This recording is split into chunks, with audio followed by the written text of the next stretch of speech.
My world shattered with the force of 6 words. Your daughter is in intensive care. The sterile hospital air stung my lungs as the receptionist's voice echoed in my head. Just 30 minutes earlier, I'd been wheeling my suitcase through my front door, still carrying the scent of European cafes and Mediterranean breezes, expecting to surprise Olivia with Parisian chocolates and Italian leather. Instead, I found an unopened envelope from Northwestern Memorial Hospital leaning against my doorframe, collecting dust for days. How long has she been here? I gripped the counter, knuckles white, jet lag forgotten, as adrenaline surged through my veins. Mrs. Thompson was admitted 6 days ago following a severe auto accident. The receptionist's professional detachment only heightened my growing panic. The ICU is on the 4th floor. 6 days. My only child had been fighting for her life for 6 days, and I'd been taking selfies at the Trevi Fountain, oblivious. The elevator ride to the 4th floor stretched into an eternity. My mind raced with questions that grew more frantic by the second. Why hadn't Blake called me? I'd left my international contact information with both of them. Had something happened to him too? The ICU doors whispered open, revealing a nurse's station where a middle-aged woman looked up from her computer. "I'm Rebecca Harrison," I said, my voice surprisingly steady despite the earthquake inside me. "My daughter, Olivia Thompson, is here. I just found out." Recognition flashed in the nurse's eyes. Linda, according to her badge. "Mrs. Harrison, we've been trying to reach family members all week." Her voice held a note that sent ice through my veins. "Your daughter's condition has been critical since admission." "Where's her husband?" I demanded. "Blake should be here. He should have called me immediately." Linda's eyes flicked toward a colleague before returning to mine. "Mr. Thompson was here briefly during admission. He signed the initial paperwork but hasn't returned since. We've called him multiple times regarding medical decisions." The floor seemed to tilt beneath me. "That's impossible," I whispered, though something cold and certain was already forming in my gut. He wouldn't just leave her. Linda's expression remained neutral, but her eyes told a different story. "Dr. Patel is your daughter's attending physician. He'll be making rounds soon to discuss her condition.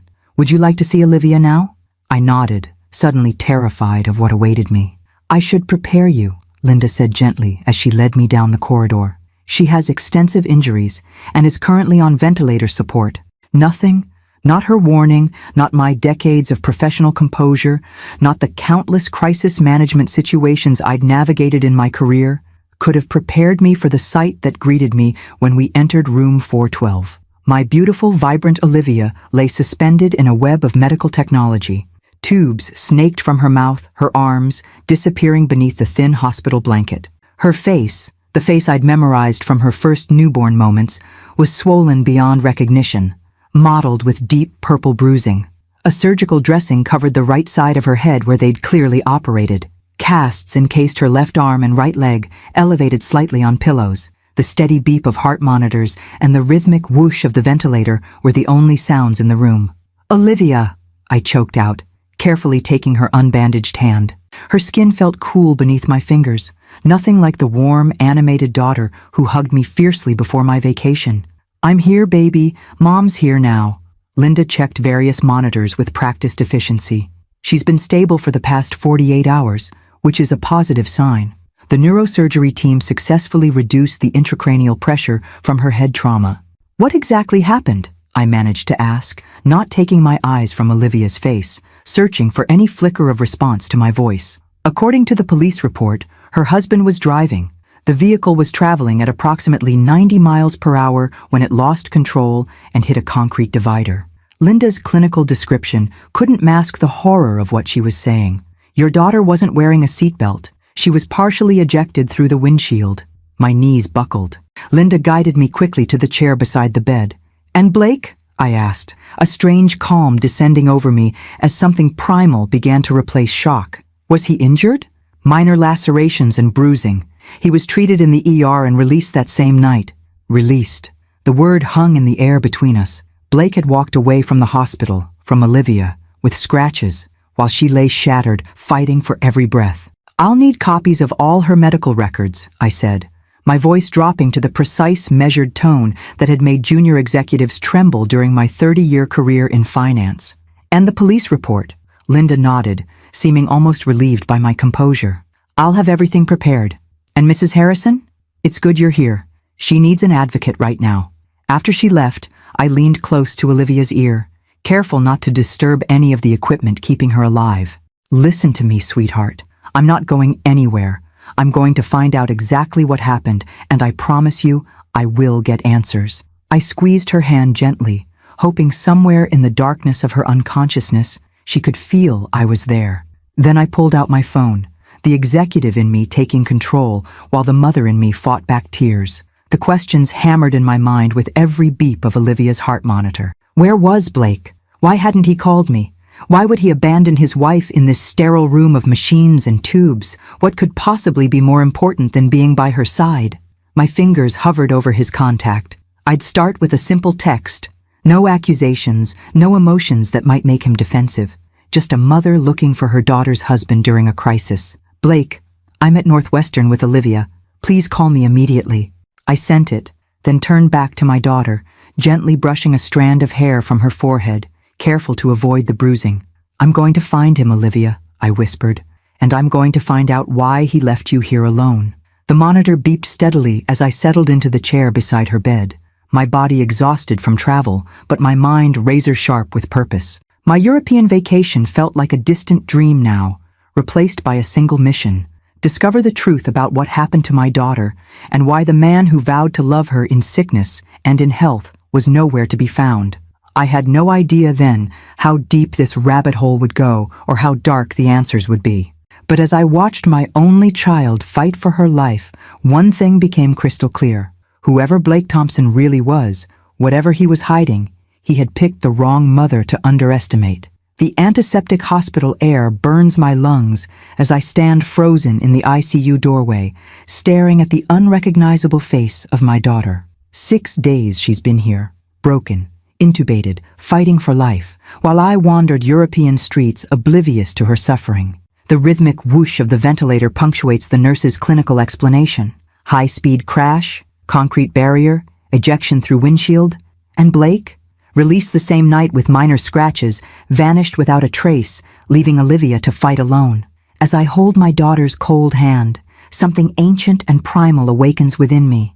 The mother whose child lies wounded, the hunter whose target has revealed himself. Each beep of the heart monitor sharpens my focus. Each whoosh of the ventilator fuels my resolve. The questions multiply with every passing moment. Where is he? Why did he leave her? What could be more important than sitting vigil beside his broken wife? I don't have answers yet, but as I send that first text message to Blake, I make a silent vow to my unconscious daughter. I will find him. I will discover the truth, and if he has betrayed her trust, heaven help him when I do. 3 hours into my vigil at Olivia's bedside, Blake still hadn't responded to my message. Each passing minute crystallized my suspicion that something was deeply wrong. The husband who had tearfully promised to cherish my daughter, in sickness and in health, just 8 months ago, couldn't be reached while she lay fighting for her life. Dr. and Patel, a neurosurgeon with kind eyes and a direct manner, had come and gone, outlining Olivia's injuries in excruciating detail. Traumatic brain injury requiring surgery to relieve pressure, punctured lung, lacerated liver, compound fracture of the right femur, multiple broken ribs. The litany of damage turned my stomach, but his cautious optimism about her chances for recovery gave me something to cling to. She's young and was in excellent health before the accident, he assured me. Those factors significantly improve her prognosis, though recovery will be lengthy. When he left, I turned my attention to the stack of documents Linda had provided: police reports, medical records, and insurance forms. The clinical language couldn't mask the horrifying reality. Blake had been driving 93 mph in a 45 zone. His blood alcohol level was 0.11, well above the legal limit. He'd walked away with minor cuts while my daughter had nearly died. And then, he'd vanished. Mrs. Harrison? Linda appeared in the doorway. There's an officer here who'd like to speak with you. He was the first responder at your daughter's accident. Officer Ramirez was stocky and serious, with the weathered look of someone who'd seen too many preventable tragedies. He explained that they'd been trying to reach Blake for follow-up questions about the accident. We have reason to believe Mr. Thompson may have been texting at the time of the crash, in addition to the alcohol in his system, he said, his voice quiet but firm. The impact angle suggests he wasn't watching the road for several seconds before collision. White-hot rage surged through me. Have you filed charges? We're building a case for reckless endangerment and possibly vehicular assault. His disappearance complicates matters. Officer Ramirez hesitated. Mrs. Harrison, do you have any idea where your son-in-law might be? I shook my head, then paused. Not yet, but I intend to find out. After he left, I returned to my methodical investigation. I tried calling Blake again, straight to voicemail. I checked the location-sharing app Olivia had set up for family emergencies. Blake's phone location services were turned off. Next, I logged into my banking app. As a wedding gift, I'd added Olivia and Blake to one of my accounts, providing them access to emergency funds if needed. I scrolled through recent transactions, looking for any clue to Blake's whereabouts. What I found stopped my heart. A series of large withdrawals and charges had begun exactly one day after Olivia's accident.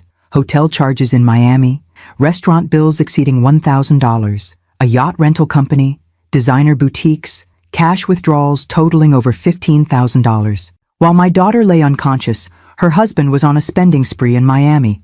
My hands trembling with rage, I opened Instagram and searched for Blake's account. He rarely posted, preferring to live life in the moment, as he always claimed. But perhaps his friends weren't so discreet. I didn't have to search long. Blake had been tagged in multiple photos posted just hours earlier by someone named Trent Lockwood. The images showed a luxury yacht filled with laughing people holding champagne flutes. Blake stood center frame in several shots, his arm around a bikini-clad woman who definitely wasn't my daughter, his face unmarked except for a small bandage above his eyebrow, the only visible evidence of the crash that had shattered Olivia's body. The caption read, "Living the dream with the boys, 3 days in and no signs of stopping. Yacht life, Miami living, blessed. 3 days. He'd been partying for 3 days while Olivia fought for her life. I zoomed in on the images, studying details with cold precision. The yacht's name was visible in one shot, Seize the Day. The coastline of Miami provided the backdrop. In another photo, Blake held up a bottle of Dom Perignon, laughing into the camera. In that moment, something fundamental shifted inside me. The concerned mother searching for her daughter's missing husband vanished, replaced by the strategic executive who had built her reputation on dismantling opponents who underestimated her. I picked up my phone and called my personal banker, Timothy, who answered despite the late hour. "Rebecca, welcome back. How was Europe?" "Timothy, I need emergency assistance," I cut in, my voice deadly calm. "I need to freeze all accounts that Blake Thompson has access to. Immediately. Credit cards, checking, savings, everything." Timothy's tone shifted instantly to professional concern. "Of course. May I ask what's happened?" "My daughter is in intensive care after a car accident where Blake was driving drunk. He's abandoned her and is currently spending her money on a yacht in Miami with another woman." The stunned silence lasted only a moment before Timothy's keyboard clicked rapidly in the background.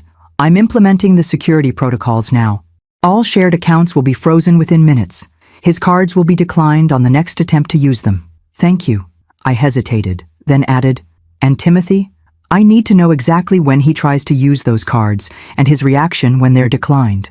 I'll personally monitor the accounts and alert you immediately of any attempts," he promised. "Rebecca, I'm so sorry about Olivia. Is there anything else I can do?" I glanced at my daughter's still form, the ventilator breathing for her, tubes and wires connecting her broken body to machines that kept her alive. "Yes," I said quietly. "I need you to compile a complete financial history of every transaction Blake has made since marrying Olivia. Every purchase, every transfer, every withdrawal. I need to know exactly what he's done with my daughter's money." "I'll have it for you first thing tomorrow," Timothy assured me. After hanging up, I turned back to Olivia, taking her hand gently in mine. "I've found him, sweetheart," I whispered, "and he's about to discover what happens when he betrays my daughter." I settled deeper into the chair beside her bed, my mind clear despite the exhaustion of international travel and emotional trauma. Blake Thompson was enjoying his expensive champagne on a luxury yacht, believing his wife was safely unconscious and his mother-in-law safely abroad. He had no idea that his carefree celebration was about to come to a spectacular end.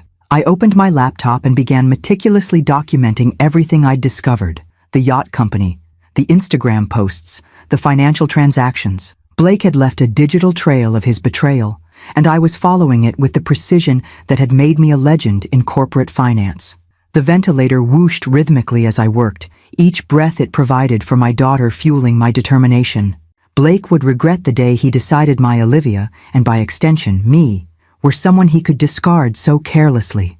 The police report lays bare the horrifying truth in black and white. Blake was drunk, speeding, possibly texting when he crashed. But that betrayal pales compared to what I discover next. While Olivia fights for life, her husband is living it up on a Miami yacht, his arm around another woman, champagne flowing freely as he spends my daughter's money. The Instagram photos tell the story his absence tried to hide. Blake hasn't been missing. He's been celebrating. With cold, methodical precision born from decades in the financial world, I make one call that will shatter his carefree paradise. As I freeze every account he has access to, I stare at my daughter's broken body and make a silent promise. This is just the beginning of what I'm about to take from him. The champagne in his glass right now? It's the last he'll enjoy at my daughter's expense. In minutes, his cards will be declined, his access terminated, his borrowed luxury evaporated into Miami's humid air. And he won't know yet that the architect of his downfall is sitting in a hospital room 1,500 miles away, just getting started. Exactly 57 minutes after I froze the accounts, my phone rang. Blake's name flashed on the screen, and I allowed myself a small, cold smile before answering. Rebecca Harrison, I answered calmly, as if this were any business call. Rebecca, what the hell is going on? Blake's voice was slurred, the background noise suggesting he was still on the yacht. My cards are being declined. All of them. Are they? I kept my tone mild, almost curious. How inconvenient for you. Did you do this? Confusion gave way to accusation. You can't just... I'm sitting beside Olivia's hospital bed, I interrupted, each word precise as a surgical instrument. She's on a ventilator, Blake. Do you know what that means? A machine is breathing for her because she can't do it herself. Silence fell on his end, broken only by distant laughter and music. I can explain, he finally managed, his voice dropping to a conspiratorial whisper. This trip, it's not what it looks like. I needed to clear my head after the accident. The trauma of it all. Spare me, I cut in. I've seen the Instagram photos. Your trauma looks remarkably like a champagne-soaked party with another woman on your arm. Those are just friends. Officer Ramirez is looking for you, I continued, as if he hadn't spoken. Something about driving under the influence, reckless endangerment, possibly vehicular assault. He seems very interested in speaking with you. The background noise suddenly diminished, as if he'd moved to a quieter location. When he spoke again, his voice had changed, harder, less charming, with an edge I'd never heard before. Listen to me carefully, Rebecca. You need to unfreeze those accounts right now. I have expenses to cover here. Expenses, I repeated, letting the word hang in the air between us. Like the $15,000 in cash withdrawals, or the yacht rental, or perhaps the $3,000 dinner last night? His sharp intake of breath told me he hadn't expected me to know the details. You've been monitoring my spending? That's an invasion of privacy. A laugh escaped me. Short, harsh, entirely without humor. Privacy? You're spending my daughter's money while she's fighting for her life. The daughter you nearly killed with your reckless driving. That's not fair, he protested, though there was a new calculation in his tone. The accident wasn't my fault. The other car... There was no other car, Blake. I've read the police report. You were drunk. You were speeding. You were texting. And Olivia wasn't wearing a seatbelt. Did you even check if she was buckled in before you decided to play race car driver on Lakeshore Drive? His breathing changed, becoming more controlled. When he spoke again, his voice had dropped to something almost reasonable, cajoling. Rebecca, we're family. I know you're upset. You have every right to be. But cutting off access to our accounts isn't the answer. I'll come back tomorrow, I promise. We can talk through this like adults. Our accounts? I repeated, focusing on the telling pronoun. They were never our accounts, Blake. They were my accounts that I allowed you access to as a safety net for emergencies. And as of an hour ago, your access has been permanently revoked. You can't do that. The reasonable facade cracked, revealing the fury beneath. That money is mine now. We're married. What's Olivia's is mine. There it was. The truth behind the charming smile and the practiced devotion. In his anger, he'd revealed exactly who he was and what he wanted. Actually, I can. And I have.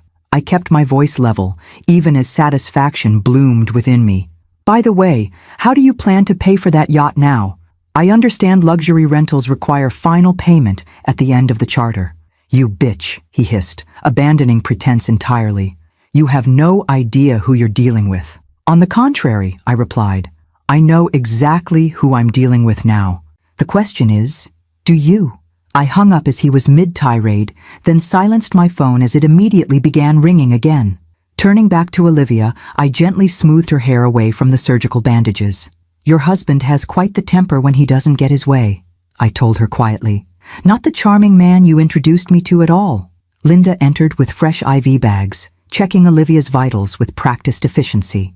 Everything's stable, she reported. Her latest scan shows the intracranial pressure continuing to decrease. Dr. Patel is cautiously optimistic. Thank you, I said, feeling the first glimmer of hope since entering the hospital.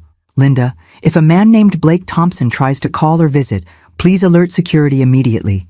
He's not to have any contact with my daughter. Linda nodded, her expression professional but understanding. I'll make a note in her file and alert the security desk. Family-only visitation, restricted access. After she left, I opened my laptop again, refreshing the banking portal. Timothy had worked quickly. A detailed report of Blake's spending patterns since marrying Olivia 8 months ago appeared in my secure messages. The picture it painted was damning. Small withdrawals at first, testing the waters, then larger transfers once he realized no one was watching closely. A pattern of high-end restaurants, designer purchases, weekend trips. The transactions had accelerated dramatically in the past 6 days, since the accident. But something else caught my attention. Regular transfers to an account I didn't recognize, beginning just 2 weeks after the wedding. I made a note to have Timothy trace the destination. My phone lit up with a text message that had bypassed the silencing. It was from Timothy himself. Security alert? Blake Thompson attempting to withdraw cash at Miami First National ATM. Request denied. Multiple attempts made. I imagined Blake's growing panic as reality set in. No access to cash. Credit cards declined. A luxury yacht bill coming due. Likely a hotel charge pending as well. His carefully constructed house of cards was collapsing. A second text from Timothy followed. Mr. Thompson on phone with customer service. Extremely agitated. Claiming identity theft. Protocol holding firm. Accounts remain frozen per your instructions. I allowed myself a small, grim smile. Blake's charm wouldn't work on the bank's security protocols. Those had been designed to withstand far more sophisticated manipulators than him. My laptop pinged with an email notification. Someone named Trent Lockwood, the same person who had posted the yacht photos, had just tagged Blake in a new video on Instagram. Curiosity piqued. I clicked the link. The video showed Blake in what appeared to be the yacht's main cabin, screaming into his phone, face contorted with rage. The caption read, "When the cards get declined and the party's over, someone's in trouble. Her meltdown on champagne problems." I watched, cold satisfaction spreading through me as Blake threw what could only be described as a tantrum, hurling a champagne glass against a wall while whoever was filming laughed in the background. So much for the devoted husband act, I murmured to Olivia. Your friends are documenting your complete meltdown for social media, Blake. Not a good look. I downloaded the video, adding it to my growing file of evidence. Then I sent a quick message to Officer Ramirez, letting him know that Blake Thompson could be found on a yacht called Seize the Day in Miami. The ventilator continued its rhythmic whooshing as I settled back in the chair beside Olivia's bed. Phase 1 of my response was complete, cutting off Blake's financial access. Phase 2, legal consequences, was now in motion, and I was just getting started. Morning arrived at Northwestern Memorial with the shift change of nurses. I dozed intermittently in the recliner beside Olivia's bed, waking at every change in the rhythm of her monitors, every entrance of medical staff checking vitals. Linda finished her night shift with a gentle update. She had a stable night. That's positive, especially with brain injuries. I nodded gratefully, stretching stiff muscles that protested the uncomfortable sleeping arrangement. Any word on when they might try reducing the sedation? Dr. Patel will discuss that during rounds. The latest scans are encouraging. She hesitated, then added, Officer Ramirez called the nurses' station around 5 a.m. He asked that you contact him when you're available. My phone had accumulated dozens of notifications overnight, multiple missed calls from Blake, increasingly desperate voicemails, text messages alternating between threats and pleas. Several alerts from Timothy detailing continued attempts to access frozen accounts, and most interestingly, a string of notifications from social media where Blake's yacht meltdown had gained unexpected traction. After freshening up in Olivia's private bathroom and obtaining blessed coffee from the nurse's lounge, I called Officer Ramirez. "Mrs. Harrison," he answered promptly. "I wanted to update you on the situation with your son-in-law." "You found him?" I asked, stepping into the hallway to avoid disturbing Olivia. "Miami-Dade police made contact with Mr. Thompson last night aboard the yacht you identified. They were unable to detain him on our charges immediately due to jurisdictional procedures, but they did inform him he's wanted for questioning in Chicago. So he's still free," I stated flatly. "For now. But there's been a development." Ramirez's voice took on a note of satisfaction. "It seems Mr. Thompson was unable to pay for his yacht charter. When the company attempted to process his card for the final payment this morning, it was declined. All his alternative payment methods were similarly rejected." I allowed myself a small smile. How unfortunate for him. "Indeed, the charter company has filed charges for theft of services. Miami-Dade is now actively looking for him again, as he apparently left the marina sometime during the night. So he's on the run," I concluded. "It appears so. We flagged his passport in case he attempts to leave the country, though that seems unlikely given his financial situation." Ramirez paused. "Mrs. Harrison, I should warn you, individuals in his position often attempt to contact family members for assistance. If he reaches out, he already has," I informed him, "multiple times. I have no intention of helping him evade responsibility."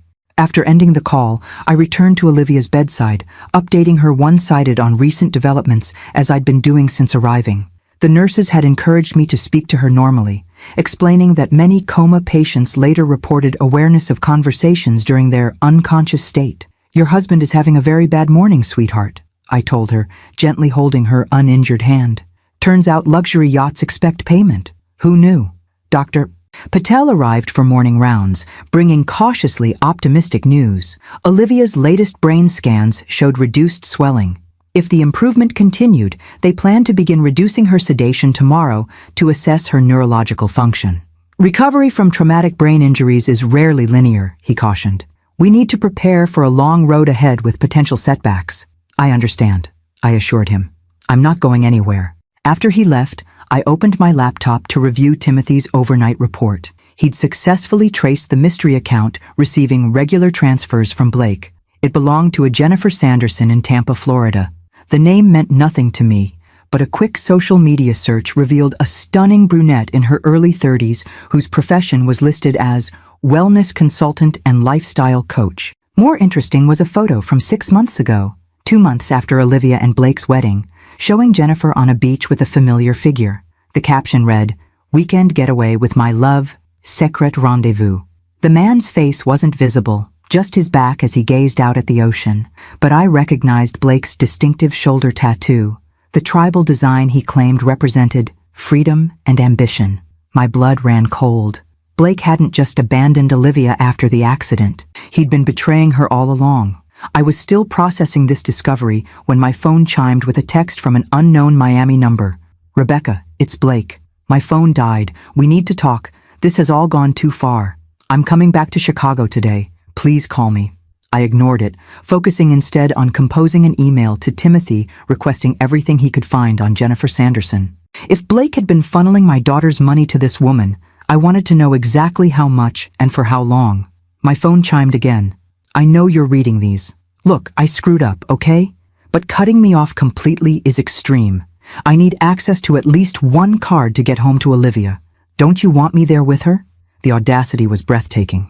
After abandoning her for 6 days to party in Miami with another woman, likely one of many if Jennifer Sanderson was any indication, he was attempting to portray himself as the concerned husband desperate to return to his wife's side.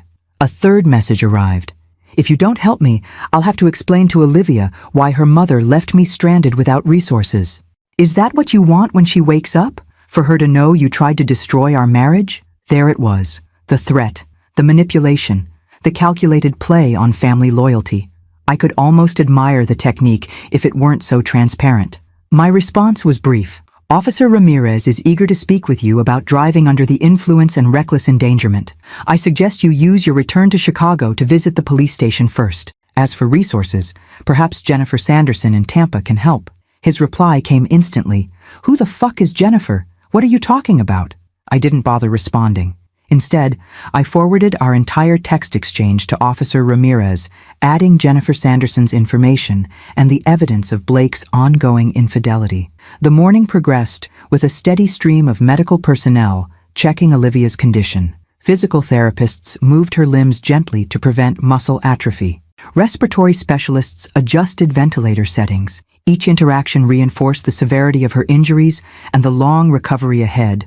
Recovery that Blake had clearly had no intention of supporting until his financial access was cut off. Shortly after noon, Timothy called with another update.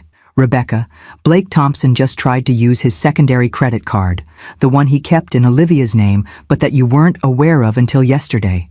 And? I prompted, stepping into the hallway again. We froze that one too, of course. But here's the interesting part. He was attempting to purchase a one-way ticket to Cancun, Mexico, not Chicago. So much for his text about rushing back to Olivia's side. Can you send me the details? Already done. I've also taken the liberty of alerting the airline's security team, since using Olivia's credit card while she's incapacitated constitutes potential fraud. Thank you, Timothy, I said, genuine appreciation in my voice. You've gone above and beyond. It's the least I can do. My sister went through something similar with her ex-husband. His voice hardened slightly. Men who take advantage of women deserve everything that's coming to them. After ending the call, I stood in the hospital hallway, watching medical staff hurry past. Blake wasn't just a neglectful husband who'd made a terrible mistake. He was actively attempting to flee the country, using my daughter's credit to escape the consequences of nearly killing her.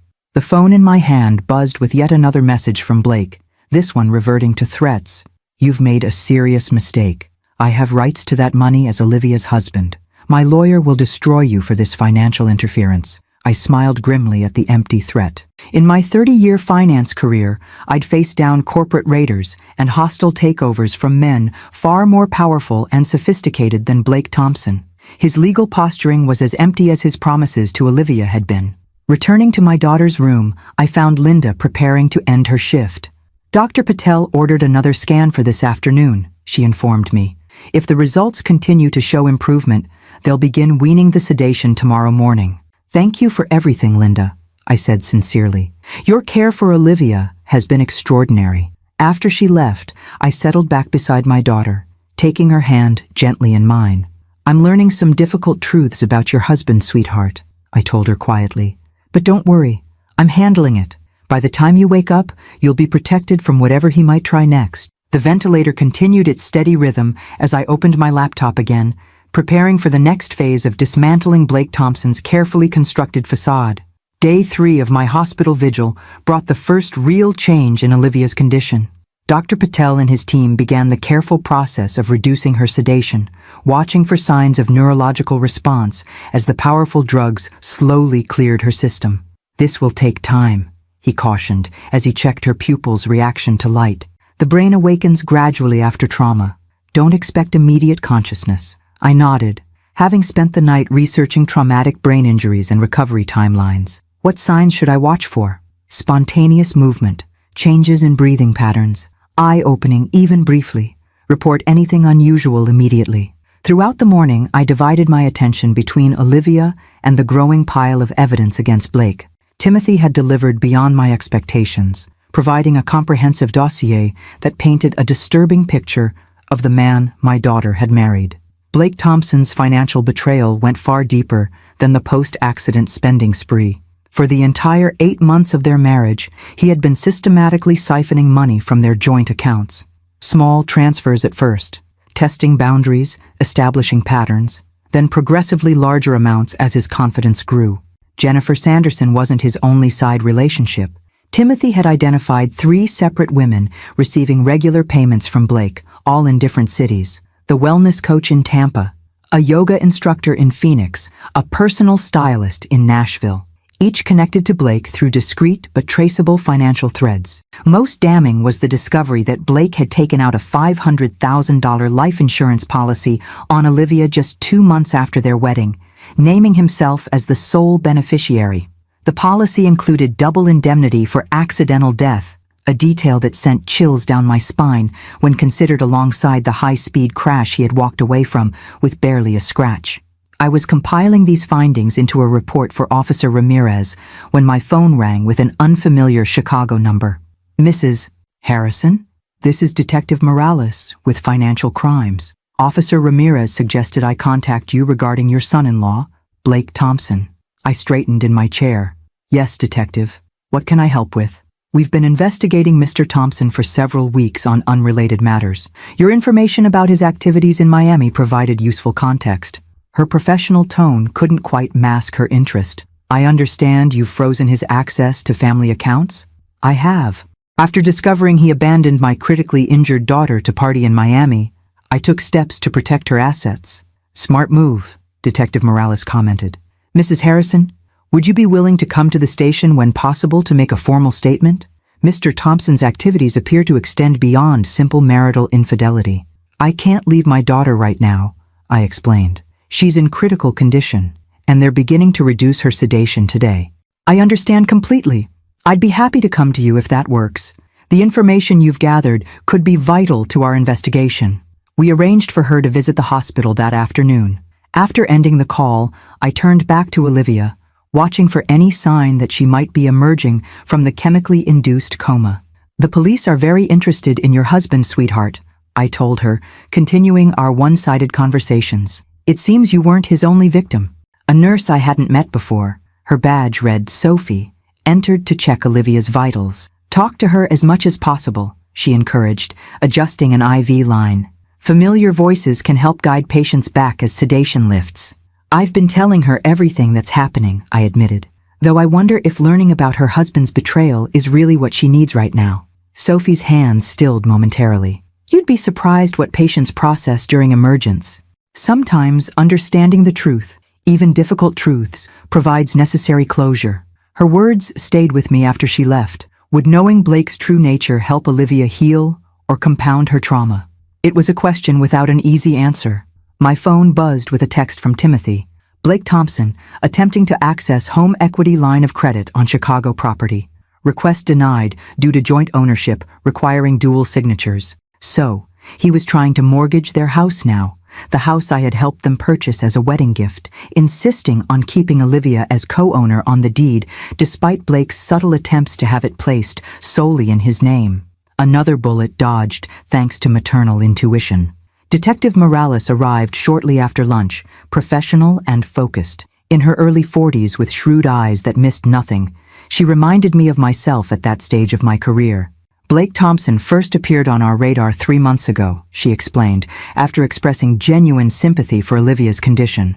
A previous girlfriend filed a complaint alleging he had opened credit accounts in her name without permission. The case seemed straightforward until we discovered similar complaints in 2 other states. He's done this before, I stated, pieces clicking into place. She nodded. We believe, Mr. Thompson targets women with assets or good credit, establishes relationships, then systematically exploits their finances. Your daughter appears to be his latest victim, though the vehicle accident adds a disturbing new dimension. I shared everything I had discovered, the multiple women receiving payments, the life insurance policy, the attempted escape to Mexico. Detective Morales took careful notes, occasionally asking clarifying questions. The Miami-Dade police have issued a warrant for his arrest on the theft of services charge, she informed me. Once apprehended, we can extradite him to face charges here in Chicago. What about the accident? I asked. Olivia nearly died because of his reckless driving. Officer Ramirez is building that case separately. The blood alcohol evidence combined with the speed and texting creates a strong foundation for serious charges. She hesitated. Mrs. Harrison, given the life insurance policy and the pattern of behavior, we're also investigating whether the accident was entirely accidental. The implication hung in the air between us. Had Blake deliberately caused the crash hoping to collect on Olivia's insurance? The thought was almost too monstrous to contemplate. You think he tried to kill her? I said flatly. We're exploring all possibilities, Detective Morales replied carefully. The policy, his immediate abandonment of the scene, the attempt to flee the country, these raise serious questions. After she left, I sat beside Olivia, processing this darker possibility.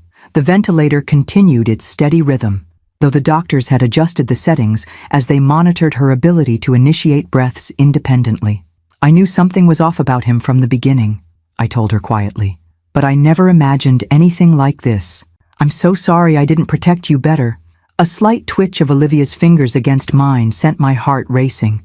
I watched intently, wondering if I'd imagined it when it happened again. A definite, if weak, pressure against my hand. Olivia? I leaned closer, squeezing her hand gently. Can you hear me, sweetheart? No further response came, but I immediately alerted the medical team. Dr. Patel confirmed it was a positive sign, though he cautioned against expecting too much too soon. The journey back from brain injury is measured in small victories, he reminded me. This is a good sign, but patience remains essential. That evening, as I prepared for another night in the uncomfortable recliner, my phone rang with a number I didn't recognize. Thinking it might be related to the investigation, I answered. Mrs. Harrison? A woman's hesitant voice came through. You don't know me, but I think we need to talk about Blake Thompson. Who is this? I asked, instantly alert. My name is Melissa Winters. I was engaged to Blake 2 years ago, before he met your daughter. Her voice trembled slightly. I just saw his meltdown video going viral online, and I recognized him immediately, though he used a different name when I knew him. I sat up straighter. I'm listening. The police never believed me when I tried to report what he did. Maybe they'll believe you. She took a deep breath. Mrs. Harrison, Blake isn't just a cheater and a thief. He's dangerous. And if what I'm reading online about your daughter's accident is true, then history is repeating itself in the worst possible way. What do you mean? I asked, though a terrible suspicion was already forming. 2 years ago, Blake, or Jason, as I knew him then, took out life insurance on me. 3 weeks later, he was driving when we had a serious accident. I was hospitalized with multiple injuries. He walked away without a scratch. Cold certainty settled in my chest, and then he disappeared. Yes, along with my savings and everything else he could access. The police called it an unfortunate accident, and Blake's behavior morally reprehensible, but not criminal. Bitterness colored her voice. I've spent the past 2 years rebuilding my life and credit. Melissa, I said, my executive mind already calculating the implications of this new information. Would you be willing to speak with the detectives investigating Blake? Your experience could be crucial evidence. That's why I'm calling. I saw the news about your daughter, and I couldn't stay silent this time. Not if he's hurt someone else the same way. After getting her contact information and connecting her with Detective Morales, I returned to Olivia's bedside with renewed determination. Blake Thompson hadn't just betrayed my daughter. He had potentially tried to kill her as part of a pattern of predatory behavior targeting women. The small pressure of Olivia's fingers against mine earlier took on new significance. She was fighting her way back to a world where her husband was not who she thought he was, where the life she had built was constructed on lies. I would make sure she didn't face that reality alone, and I would ensure that Blake Thompson never had the opportunity to harm another woman again. Outside the hospital window, Chicago's lights glittered against the night sky as I settled in for another vigil beside my daughter. The battle for justice had just gained powerful new ammunition, and for the first time since finding Olivia in the ICU, I felt absolute certainty that Blake would pay for what he had done, not just to Olivia, but to all the women whose lives he had systematically destroyed. Squeeze my hand if you can hear me, Olivia. 5 days after my return, my daughter's eyelids fluttered in response to my voice. The medical team had been gradually reducing her sedation, and signs of consciousness had been increasing. Small movements, changes in breathing patterns, and now, this deliberate response to verbal commands. Dr. Patel observed with measured optimism as Olivia's fingers weakly contracted around mine. Excellent, he noted, making an entry in her chart. Purposeful movement is a very positive indicator. We'll proceed with removing the ventilator today if her respiratory parameters remain stable. The rush of emotion nearly overwhelmed me. After days of uncertainty, watching machines breathe for my child, this simple gesture, squeezing my hand, felt miraculous. As the doctor left, my phone vibrated with a text from Detective Morales. Thompson located and detained in Key West, attempting to board private boat to Bahamas, being held for Miami-Dade charges first, then extradition to Chicago. Will update when transfer scheduled. Blake's desperate flight had ended. After the yacht incident and credit freeze, he had apparently convinced someone to drive him to Key West, where he'd attempted to bribe a fishing boat captain to take him to the Bahamas. The captain, recognizing him from news reports about the viral meltdown video, had alerted authorities. "They've caught him, Olivia," I told her, continuing our one-sided conversations that now seemed increasingly likely to be heard. "Blake won't hurt you or anyone else again." Throughout the day, Olivia showed more signs of emerging consciousness. By evening, the respiratory team successfully removed the ventilator, replacing it with supplemental oxygen delivered through a nasal cannula. Watching her breathe independently for the first time in nearly 2 weeks brought tears to my eyes. That night, as I dozed in the recliner beside her bed, a hoarse whisper woke me. "Mom?" I bolted upright to find Olivia's eyes open, confused but unmistakably aware. The moment I'd been praying for had arrived with stunning suddenness. "I'm here, sweetheart," I said, gently taking her hand. "You're in the hospital. You've been unconscious for almost 2 weeks." Her brow furrowed with effort. "Accident?" "Yes. The car crashed. Do you remember anything?" She closed her eyes, fatigue evident even after this brief exchange. "Blake. Driving fast. Arguing." Then nothing. They had been arguing. Another piece of the puzzle clicked into place. "Rest now," I soothed, pressing the call button for the nurse. "I'll be right here when you wake up." As medical staff rushed in to assess her awakening, I stepped into the hallway, emotion finally overwhelming my carefully maintained composure. My daughter was back. The road to recovery remained long, but this crucial first step filled me with renewed determination. Blake Thompson might have taken many things from Olivia, but he wouldn't take her future. Not while I had anything to say about it. I texted Detective Morales with the update, "Olivia awake and speaking. Remembers arguing with Blake before crash. Will update as she recovers more memories." Her reply came quickly. "Excellent news on both counts. Thompson being processed in Miami. Evidence mounting daily. We'll talk soon." Justice was coming, and Olivia was awake to see it served. He said I was holding him back. 3 days after regaining consciousness, Olivia's voice was stronger, though still raspy from the intubation. We sat in her hospital room, now modified for her improving condition.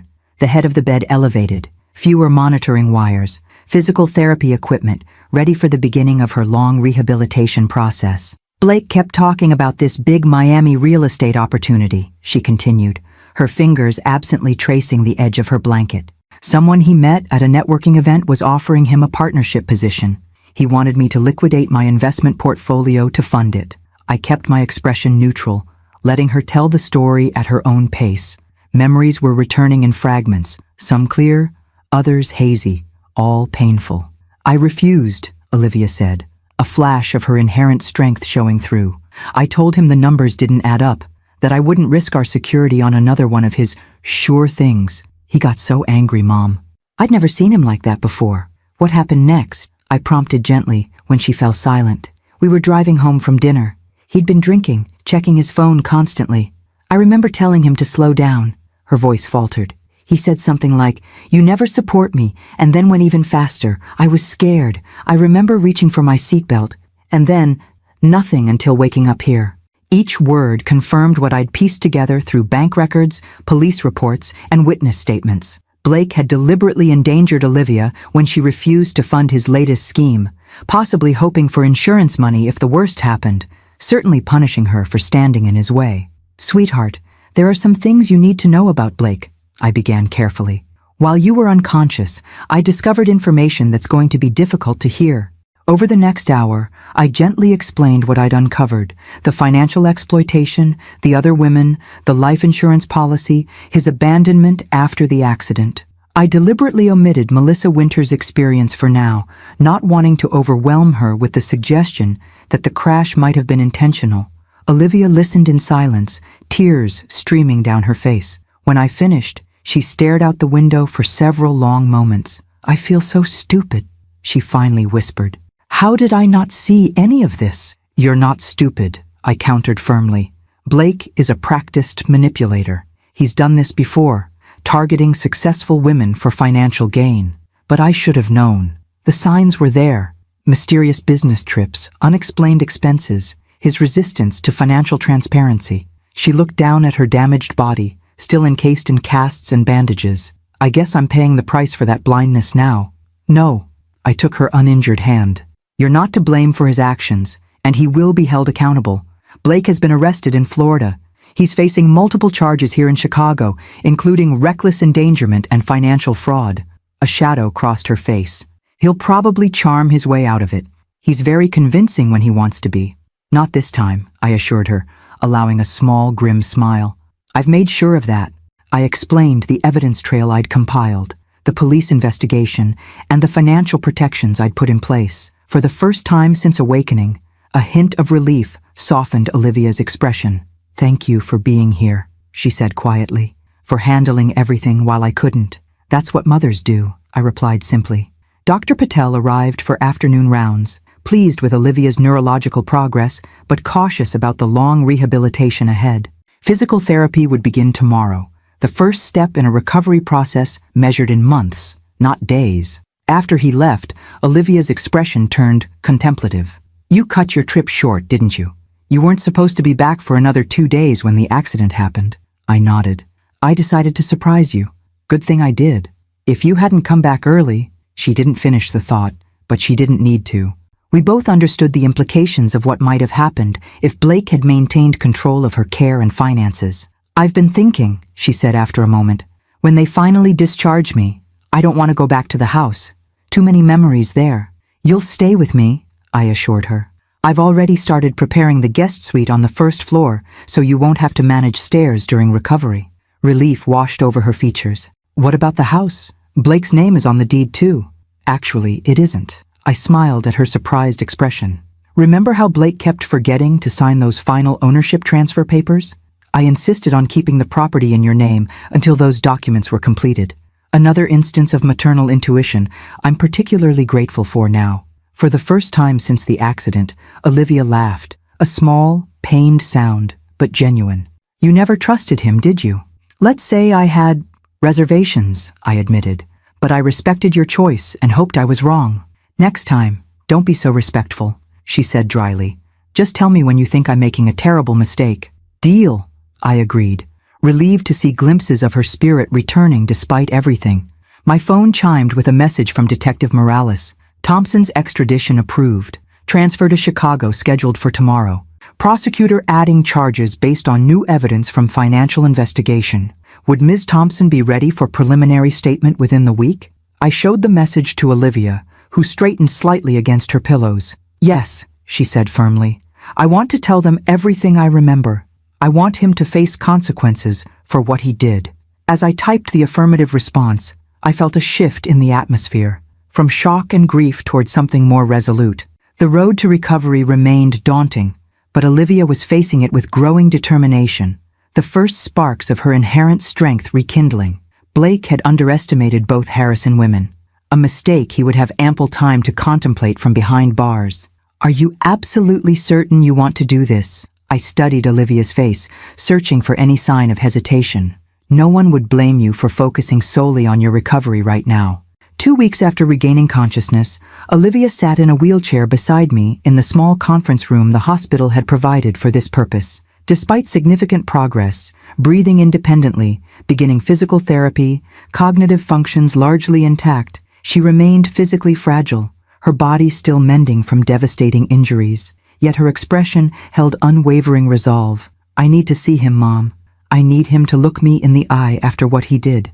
Detective Morales had arranged this controlled confrontation at Olivia's request. Blake, now in custody in Chicago, had agreed to the meeting, likely hoping to manipulate his way back into Olivia's good graces, unaware that she now knew everything. Remember, this is being recorded, Morales reminded us from her position near the door. Anything said can be used as evidence. I'll be right here the entire time. Olivia nodded, adjusting the light blanket covering her legs. The surgical incisions, casts, and visible bruising told the story of Blake's recklessness more eloquently than any words could.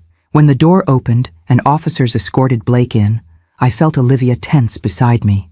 He looked markedly different from the charming son-in-law I remembered. Unshaven, hollow-eyed, the confident posture replaced by slumped shoulders. The orange jumpsuit completed the transformation from successful real estate broker to criminal defendant. His eyes widened at the sight of Olivia's injured state, a flicker of genuine shock crossing his features before his expression rearranged into practiced concern. "Liv," he began, his voice soft with rehearsed emotion. "My God, I've been so worried. They wouldn't let me see you." Olivia said nothing, simply watching him with an intensity that seemed to unnerve him. "This is all a huge misunderstanding," he continued, directing his gaze to include me. "Rebecca, you have to believe me. I panicked after the accident. It was traumatic seeing Olivia injured, and I made terrible choices afterward. But I never intended any harm." The performance was impressive, the right mix of remorse and earnestness, the subtle quiver in his voice suggesting overwhelming emotion. Had I not seen the evidence of his true nature, I might almost have believed him. Olivia still hadn't spoken, her silence forcing Blake to fill the uncomfortable void. "The money? The trip to Miami. I can explain everything. I was raising funds for your medical care, networking with potential investors who could help with the expenses." His expression turned pleading. "You know how much I love you, Liv. Everything I've ever done was for our future together." Finally, Olivia spoke, her voice quiet but steady. "Tell me about Jennifer Sanderson." Blake froze, genuine confusion crossing his face. "Who?" "The wellness coach in Tampa. The one you've been sending my money to since 2 months after our wedding." Olivia's gaze never wavered. "Or maybe you'd prefer to explain the life insurance policy you took out on me without my knowledge." The mask slipped just for an instant before Blake attempted to recover. "Liv, these accusations are coming from a place of misunderstanding. Your mother has been filling your head with—" "Stop!" Olivia raised her hand, the IV line still attached to her wrist, a stark reminder of her condition. "I've seen the evidence, Blake. All of it. The transfers, the other women, the attempted escape to Mexico. I remember you speeding up when I told you to slow down. I remember you checking your phone instead of watching the road." The pretense of innocence disappeared entirely, replaced by cold calculation as Blake realized the performance wasn't working. His eyes darted to Detective Morales, then back to Olivia. "You have no idea what you're doing," he said, voice hardening. "Without me, you're nothing." Olivia smiled then, a small, knowing smile that seemed to unsettle Blake more than any accusation. "No, Blake, without you, I'm safe, and you're going to prison for a very long time." She nodded to Detective Morales, signaling she'd heard enough. As officers moved to escort Blake out, he turned back, desperation replacing calculation. "Olivia, please! We can work this out. Everything I did for us." But Olivia had already turned away, her eyes meeting mine with quiet triumph despite the tears gathering there. She had faced her betrayer and emerged stronger, the first significant victory in her journey toward both physical and emotional healing. As the door closed behind Blake, I squeezed my daughter's hand gently. No words were necessary. We both understood what had just happened. Olivia had reclaimed her power from the man who had tried to destroy her, and it was just the beginning. "Just 5 more steps, Olivia.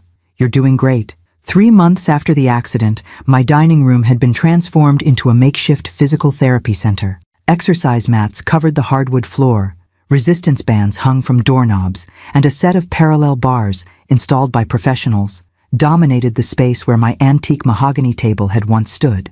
Olivia gripped the bars tightly, sweat beading on her forehead as she forced her healing body forward.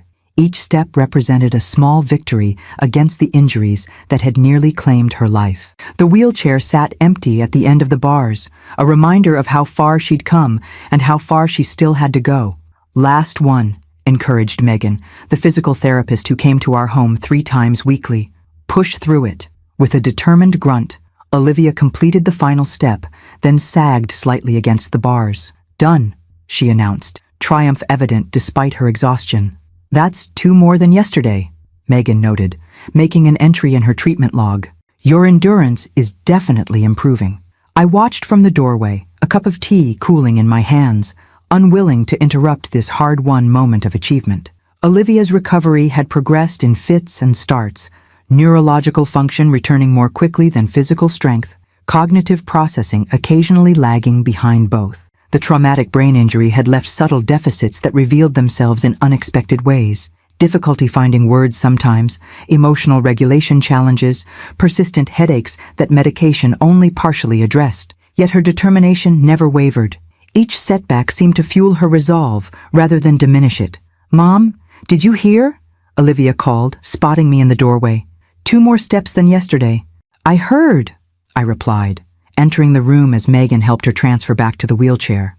"Absolutely fantastic progress. At this rate, we might transition to a walker within a few weeks," Megan suggested, packing her equipment.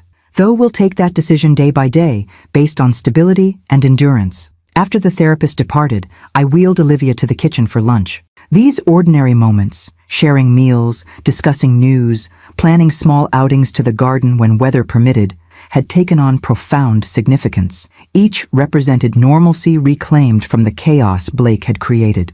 "Detective Morales called while you were in therapy," I mentioned, setting a plate of chicken salad before her. "Blake's legal team is pushing for a plea deal." Olivia's hand paused halfway to her water glass. "What kind of deal?" "They're offering guilty pleas on the financial fraud and reckless endangerment charges in exchange for dropping the attempted murder investigation." The prosecutor had been building a case that the accident wasn't simply reckless driving, but a deliberate attempt on Olivia's life. Melissa Winter's testimony about her similar experience with Blake, combined with the life insurance policy and his immediate abandonment after the crash, created a compelling narrative of premeditation. "What does Morales recommend?" Olivia asked, her voice carefully neutral.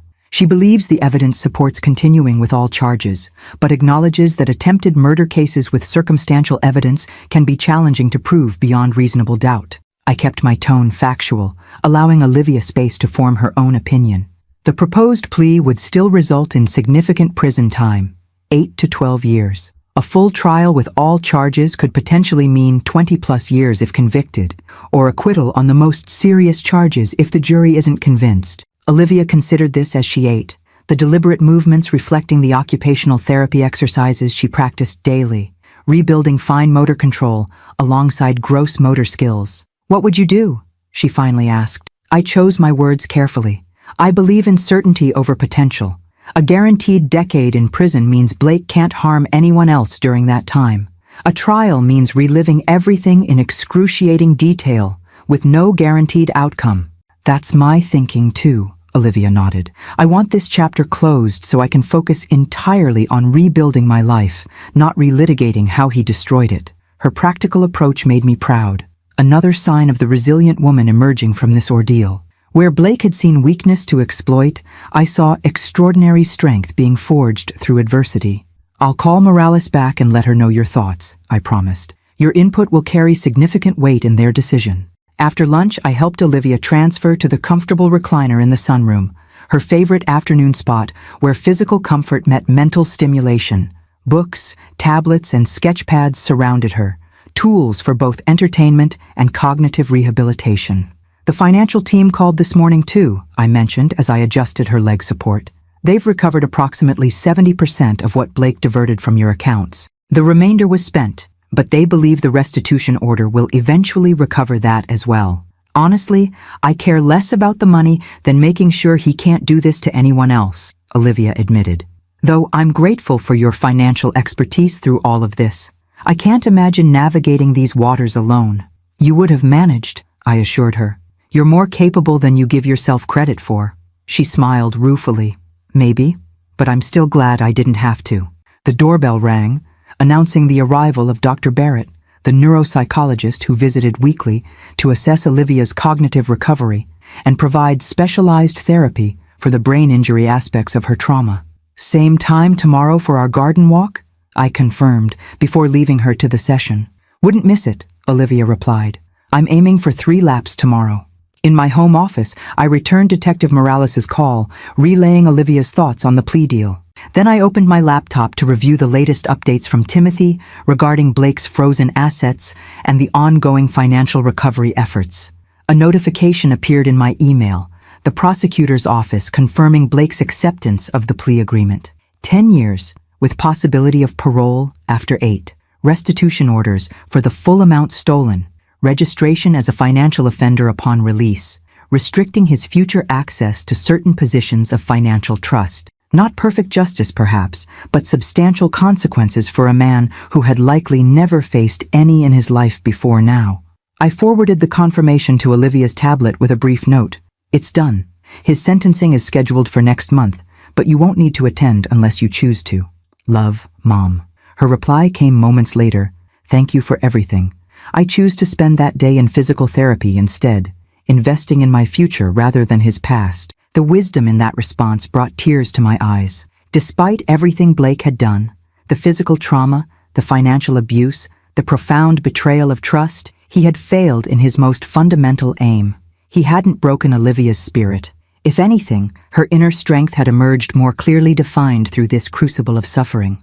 As I gazed out the window at the garden where tomorrow we would measure recovery in carefully counted steps, I reflected on how our roles had evolved through this crisis. I had begun as protector, becoming investigator, then advocate. Now, increasingly, I was simply witness to my daughter's remarkable resilience, supporting her journey rather than directing it. Blake Thompson had gravely underestimated both Harrison women, a miscalculation that had cost him his freedom and would define the next decade of his life. For Olivia and me, however, the focus remained steadfastly forward, on healing, on rebuilding, on reclaiming the future he had tried to steal, one step at a time. Ladies and gentlemen, the gallery is proud to present Fragments and Wholeness, A Journey Through Trauma and Recovery by Olivia Harrison. 1 year to the day after the accident, I stood at the back of the crowded art gallery, watching my daughter navigate the space in her sleek titanium walker. Though still necessary for longer distances, the mobility aid had become more accessory than necessity in recent weeks as her strength continued to return. The exhibition represented both physical and emotional milestones, Olivia's first professional showing, and a public reclamation of her identity, separate from the trauma that had nearly claimed her life. The paintings surrounding us told the story of her journey. Dark, fractured images giving way to increasingly light-filled compositions where broken pieces reassembled into new, stronger forms. "Mom, come meet the curator," Olivia called, spotting me across the room. Her voice, once weakened by ventilator trauma, had regained its natural timbre. "She's interested in taking the exhibition to New York next spring." I made my way through the appreciative crowd, noting the red, sold dots already appearing beside several pieces. The proceeds would go to a foundation Olivia had established to support survivors of intimate partner violence and financial abuse, turning her personal nightmare into a force for positive change. "Mrs. Harrison," the curator greeted me warmly. "Your daughter's work is extraordinary. The technical skill is impressive, but the emotional journey she captures, that's what makes these pieces truly remarkable." "Thank you," I replied, squeezing Olivia's hand gently. I couldn't agree more. Later, as the successful opening wound down, we shared a quiet moment in front of the exhibition's centerpiece, a large canvas titled Awakening that depicted a female figure emerging from fractured darkness into vibrant light. "I couldn't have created any of this without you," Olivia said softly. "Not just the practical support through recovery, but the way you showed me what real strength looks like. You had that strength all along," I countered. "I just helped clear the obstacles so you could recognize it in yourself. Either way, I'm grateful." She adjusted her position, still mindful of balancing her weight evenly, as her right leg occasionally protested prolonged standing. "Have you seen the reviews online? They're calling the exhibition a powerful testament to resilience and unflinchingly honest about trauma without being defined by it." Pride swelled within me, not just for the artistic achievement, but for the emotional milestone it represented. Olivia had transformed her experience, metabolizing pain into creativity, trauma into connection with others who might benefit from her story. "The foundation received 3 major donations during the opening," she continued, checking the notification on her phone, including one from Timothy's bank for their community outreach program. Timothy had remained a steadfast ally throughout the past year, helping Olivia rebuild her financial independence with the same dedication he'd shown in freezing Blake's access that first desperate day. His bank's donation to her foundation represented a full-circle moment neither of us could have imagined amid the hospital monitors and ventilator alarms. "Detective Morales called yesterday," I mentioned, as we prepared to leave the gallery. Blake's appeal was denied.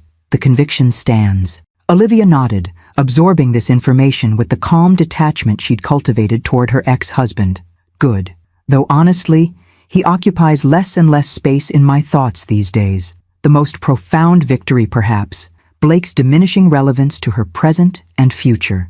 Outside, Chicago's spring evening welcomed us with gentle warmth. Olivia had progressed far enough in physical therapy to manage the 3 blocks to the restaurant where we had dinner reservations. I walked beside her, matching my pace to hers, ready to support but not hovering. "Do you remember what you told me in the hospital after I first regained consciousness?" she asked as we waited for a traffic light. "About how you'd ensure Blake never hurt me or anyone else again?" "I remember," I acknowledged, recalling those raw early days when rage and protective instinct had driven my every action. "You kept that promise in ways I couldn't have imagined then." She shifted her walker slightly, adjusting for comfort. "But what I've realized is that the most powerful protection wasn't freezing his accounts or gathering evidence for the prosecution." "Oh?" I raised an eyebrow, curious where her thoughts were leading. "It was showing me that his betrayal didn't define me, that I could lose what I thought was love and still be whole, that recovery isn't just about regaining what was lost, but discovering what might be gained." Her eyes, clear and focused in ways that neurologists had once cautiously hoped for, met mine directly. "You showed me how to fight without becoming bitter, how to seek justice without being consumed by it." The light changed, and we crossed the street together, moving forward in tandem as we had throughout this unexpected chapter of our lives. "The exhibition catalog arrived this morning," Olivia continued. "I was saving this surprise, but I can't wait any longer." She pulled a glossy booklet from her bag and opened it to the dedication page. "For my mother, Rebecca, who taught me that our greatest strength often emerges from our deepest wounds. Your fierce love and unwavering presence transformed a nightmare into a path forward.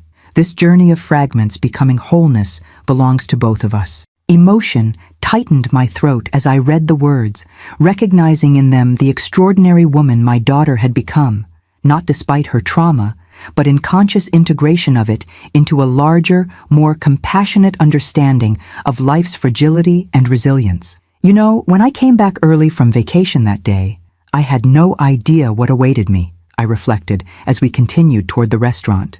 "All I wanted was to surprise you with Italian leather and French chocolates. Instead, you ended up orchestrating financial warfare from a hospital chair." Olivia laughed, the sound free and genuine in ways that had seemed impossible during those dark early days. "Maternal instinct takes unexpected forms sometimes," I agreed with a smile. At the restaurant, we were shown to a private table overlooking the river. The maitre d' presented champagne with a flourish. "To celebrate your successful opening, Ms. Harrison." As we raised our glasses, I studied my daughter's face in the warm lighting. The physical scars had faded with time and excellent medical care. The emotional wounds had transformed into wisdom and purpose. What remained was essentially Olivia, but with new dimensions, stronger, more intentional, profoundly connected to her authentic self. "To fragments becoming wholeness," she toasted, echoing her dedication. "And to new beginnings," I added, clinking my glass gently against hers. Outside, Chicago continued its evening rhythm, indifferent to our private celebration. Inside, we shared the quiet triumph of a journey neither of us had chosen, but both had navigated with everything we had.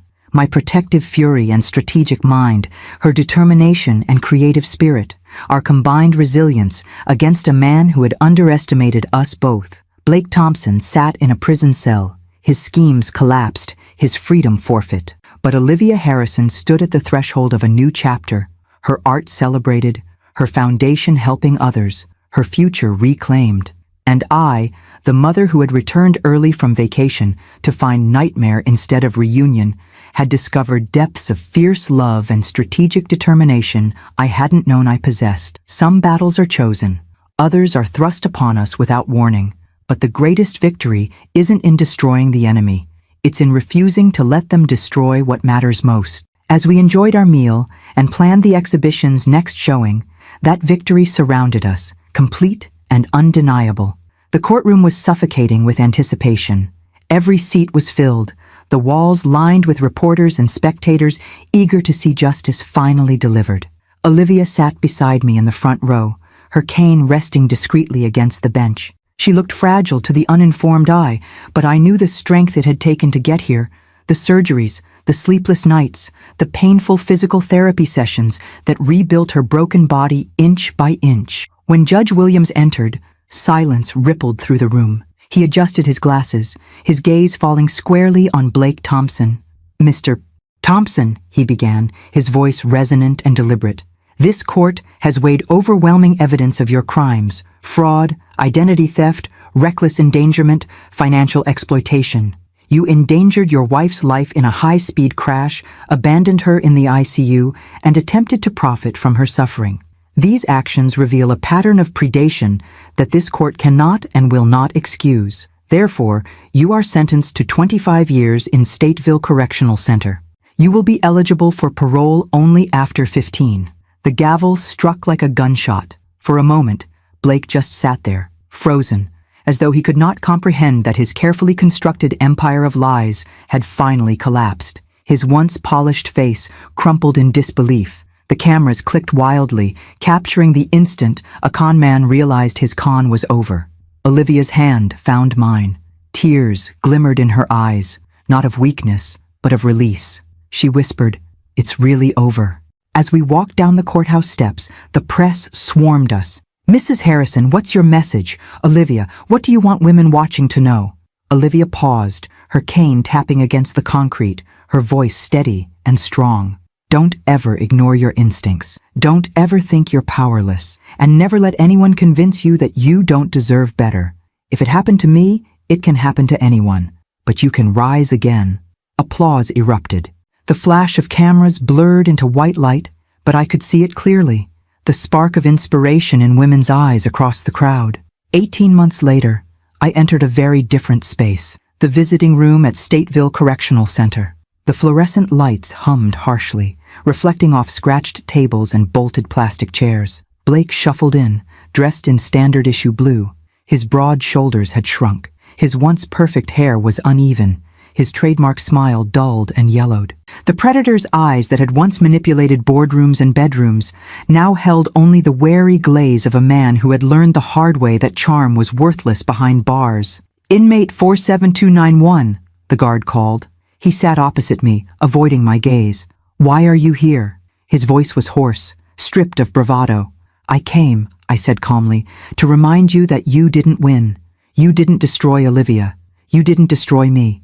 You built us into something stronger than you could ever imagine." For a brief second, his mask slipped. I saw fear, not of me, not even of prison, but of irrelevance. Blake Thompson, once desperate for attention, was now nobody. Just another forgotten man behind walls designed to erase him. I stood to leave, leaning close enough for only him to hear. "You wanted power. Now you have none. You wanted freedom. Now you live in chains. You wanted wealth. Now you're bankrupt. That's your legacy, Blake." Nothing. I didn't look back as I walked out. But our story didn't end with his imprisonment.